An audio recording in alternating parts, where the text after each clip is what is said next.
Assalamualaikum students, welcome to Gohar Publishers. Our slogan is redefining the geography of education through digital resources for conceptual learning. My name is Zainab and I am your geography teacher. So students, welcome to our geography class where we will explore the different and amazing wonders of the world that we live in. So in today's video lecture, we will be discussing about Gohar Geography Grade 6 Unit number 5 and that is Natural Disasters. It means हम आज के chapter में कुदरती आफात के बारे में discuss करेंगे. So let's get started. So students, first topic of this unit is natural disaster. तो नेचुरल डिज़ास्टर होता क्या है? नेचुरल डिज़ास्टर बेसिकली एक ऐसी अबनॉर्मल एक्टिविटी है या एक ऐसी अबनॉर्मल इंटेंसिटी है जो नेचुरल एजेंट्स की वजह से वजूद में आती है, जिसकी वजह से बहुत ज़्यादा तबाही और बर्बादी होती है. अब वो नेचुरल डिज़ास्टर्स कौन कौन से हैं जो कि कुदरती तौर पे होते हैं या अल्लाह ताला के तौर पे होते हैं, इसमें किसी तरह की ह्यूमन इन्वॉल्वमेंट नहीं होती. फिर भी ये जो डिज़ास्टर्स होते हैं इनमें एक हद तक ह्यूमन इन्वॉल्वमेंट होती है, जो कि फॉर एग्जांपल हम इन्वायरमेंट को ख़राब करने के लिए या इन्वायरमेंट को इफ़ेक्ट करने के लिए कुछ ऐसी एक्टिविटीज़ करते हैं. लेकिन जो ये डिज़ास्टर्स होते हैं बेसिकली नेचुरली अकरिंग होते हैं. तो ये डिज़ास्टर्स कौन कौन से होते हैं? ये फ्लड होती हैं, mud slides, earthquake, drafts and volcanic eruptions. ये सारे जो हैं हमारे नेचुरल डिज़ास्टर्स में आ जाते हैं. जब नेचुरल डिज़ास्टर्स अकर होते हैं तो इनको कंट्रोल करने के लिए कुछ मेजर्स दिए जाते हैं, कुछ एक्शंस किए जाते हैं जिनकी वजह से इनको कंट्रोल किया जाए. और अगर तो ये मेजर्स भी काम ना आए और इनके बावजूद हम उन डिज़ास्टर्स को कंट्रोल ना कर सकें तो ये डिज़ास्टर्स जो हैं बहुत ज़्यादा, इनकी वजह से बहुत सारी जानें और ज़िंदगियों का लॉस होता है और हमारे कंट्री का या हमारे रीजन का स्ट्रक्चर बहुत ज़्यादा इफ़ेक्ट होता है. तो अब हम वन बाय वन इन डिज़ास्टर्स को कवर करेंगे और इनके बारे में समझेंगे. So our first kind of disaster is earthquakes. So students, earthquakes क्या होते हैं? अर्थक्वेक एक ऐसी टर्म है जिससे हम सब फेमिलियर हैं. अर्थक्वेक को उर्दू में हम ज़लज़ला कहते हैं. Earthquake is the release of energy from the earth's crust. जब अर्थ की टेक्टोनिक प्लेट्स मूव करती हैं और उसमें से एनर्जी रिलीज़ होती है, या टेक्टोनिक प्लेट्स की मूवमेंट की वजह से या डिफरेंट फॉल्ट्स जो हैं वो ज़मीन में मूव करते हैं, जिसकी वजह से वाइब्रेशन और हमें शेकिंग फील होती है. अर्थ वाइब्रेट करता है, शेक करना स्टार्ट कर देता है, जिसकी वजह से हमारे ग्राउंड की डिस्प्लेसमेंट हो जाती है. इस सारे प्रोसेस को हम अर्थक्वेक बोलते हैं. अर्थक्वेक जो है वो जियोलॉजिकल फॉल्ट्स की स्लिपिंग की वजह से वजूद में आता है. अर्थक्वेक का जो पॉइंट ऑफ ओरिजिन होता है उसको हम सिस्मिक फोर्स बोलते हैं. सिस्मिक फोर्स बेसिकली ज़लज़ले की लहरों को कहा जाता है. सिस्मिक फोर्स जो है वो अर्थक्वेक का पॉइंट ऑफ ओरिजिन है. जहाँ से अर्थक्वेक का सेंटर ऑफ पॉइंट या पॉइंट ऑफ ओरिजिन स्टार्ट होता है उसको हम सिस्मिक फोकस बोलते हैं. सिस्मिक फोकस जो है बेसिकली वो अर्थक्वेक की लहरें होती हैं, ऐसी वेव्स होती हैं जिनकी वजह से अर्थक्वेक अकर होता है.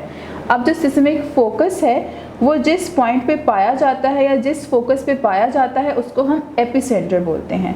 तो स्टूडेंट्स, अर्थक्वेक जो है वो खुद से इंसानों को या जानवरों को या जानदार चीज़ों को खुद से नहीं मारता या खुद से किल नहीं करता, लेकिन ये ऐसे सर्कमस्टांसेस, ऐसे कॉन्सिक्वेंसेस जो है वो क्रिएट कर देता है जिसकी वजह से बहुत सारे लोग अपनी जानों से हाथ धो बैठते हैं और इसके साथ साथ हमारी बिल्डिंग्स कोलैप्स हो जाती हैं, फायर्स लग जाती हैं या वोल्केनोस इरप्शन का भी चांसेस होते हैं. और ये सब चीज़ें हम इग्नोर कर सकते हैं या इन चीज़ों पे हम कंट्रोल कर सकते हैं by providing a better construction, safety system and early warning and planning. Now students, our next topic is avalanches and landslides. Avalanches का मतलब, एवलांचेस क्या होती हैं? एवलांचेस बेसिकली बर्फ़ानी तोदे होते हैं और लैंडस्लाइड होता है ज़मीन के फिसलने का अमल, यानी कि ज़मीन का अपनी जगह से मूव करने का अमल. तो एवलांचेस जो हैं ये बेसिकली एक ऐसी एक्टिविटी हैं जिसकी वजह से हमारा जो लैंड है वो डाउनवर्ड मूवमेंट करता है और इसमें बहुत ज़्यादा मटेरियल जैसे कि रॉक्स, सॉइल और आर्टिफिशियल जो चीज़ें होती हैं ये इनके साथ सिरकना शुरू हो जाता है या फिसलना शुरू हो जाता है. ड्यूरिंग द वर्ल्ड वॉर 1 तकरीबन 40,000 से 80,000 सोल्जर्स जो हैं वो इस वजह से जान से हाथ धो बैठे थे क्योंकि they were sitting on a campaign and वहाँ पे वॉर की वजह से जो गोलाबारी चलाई जा रही थी तो उसकी वजह से अवलांचेस जो हैं वो लैंडस्लाइड हुए, मतलब सरके अपनी जगह से स्लाइड करके वो उनके ऊपर आ गिरे, जिसकी वजह से 40,000 से 80,000 से सोल्जर्स हैं वो उसी टाइम पे मर गए। Kind of natural disaster is volcanic eruptions. So students, volcanic eruption से तो हम सब फेमिलियर हैं। वोल्केनिक इरप्शंस क्या होती हैं?